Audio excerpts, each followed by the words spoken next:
ബി.ജെ.പിക്ക് ആലപ്പുഴയും ഇനി A class മണ്ഡലമാണ്. A class മണ്ഡലങ്ങളുടെ പട്ടികയിൽ ആലപ്പുഴയെ കേന്ദ്ര നേതൃത്വം ഉൾപ്പെടുത്തി. പ്രധാനമന്ത്രി നരേന്ദ്രമോദി പ്രചാരണത്തിൽ എത്താനുള്ള സാധ്യതയും കാണുന്നുണ്ട്. രഘുനാഥ് നാരായണൻ വിവരങ്ങളുമായി. രഘു, ആലപ്പുഴയിൽ ശോഭാ സുരേന്ദ്രൻ മത്സരിക്കുന്നു, കെ സി വേണുഗോപാൽ മത്സരിക്കുന്നു. വളരെ പ്രധാനപ്പെട്ട മത്സരം നടക്കുന്ന ഇടം. അതെങ്ങനെ എ ക്ലാസ് പട്ടികയിലേക്ക് ബി.ജെ.പി ഉൾപ്പെടുത്തുമ്പോൾ എങ്ങനെയാകും ഇനി പ്രചാരണം?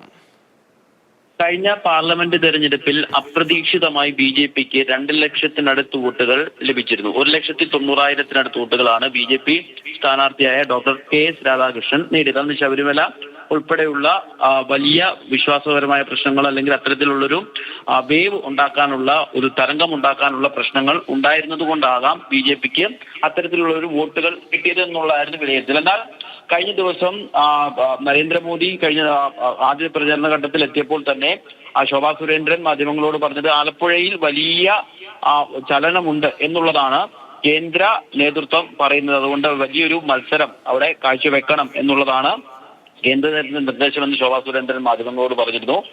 ഏതാനും 2 ദിവസം മുമ്പാണ് ബി.ജെ.പി മണ്ഡലത്തെ എ ക്ലാസ് മണ്ഡലമായി ഉൾപ്പെടുന്നത്. അതായത് ബി.ജെ.പിക്ക് വലിയ സ്വാധീനമുള്ള അല്ലെങ്കിൽ തിരുവനന്തപുരം പോലെ പാലക്കാട് പോലെയൊക്കെയുള്ള വോട്ടുകൾ നേടാൻ സാധിക്കും അല്ലെങ്കിൽ എപ്പോഴെങ്കിലും വിജയിക്കാൻ സാധിക്കും എന്നുള്ളൊരു നിലയിലേക്ക് മണ്ഡലത്തെ ഉൾപ്പെടുത്തിയത്. അതിനൊരു കാരണമായി ബി.ജെ.പി പറയുന്നത് ശോഭാ സുരേന്ദ്രൻ വന്നതോടുകൂടി വലിയൊരു ഒരു സ്വാധീനം ആളുകൾക്കിടയിൽ ഉണ്ടായിട്ടുണ്ട്. അവർക്ക് ജനങ്ങളിലേക്ക് വേഗത്തിൽ ഇറങ്ങിച്ചെല്ലാൻ വേണ്ടി സാധിച്ചു. ഒപ്പം തന്നെ ഈ രഞ്ജിത് ശ്രീനിവാസന്റെ വാദം ഉൾപ്പെടെയുള്ള കാര്യങ്ങൾ ബി.ജെ.പിക്ക് അനുകൂലമാവും എന്ന് മാത്രവുമല്ല മോദിക്ക് അനുകൂലമായ ഒരു തരംഗവും ആലപ്പുഴയിലുണ്ട് എന്നുള്ളൊരു വിലയിരുത്തലാണ് ഇതിന്റെ ഒരു എ ക്ലാസ് മണ്ഡലം. പ്രധാനമന്ത്രി നരേന്ദ്രമോദി പ്രചാരണത്തിന് എത്താനുള്ള സാധ്യത കൂടി തെളിയുകയാണ് അവിടെ എ ക്ലാസ് മണ്ഡലം.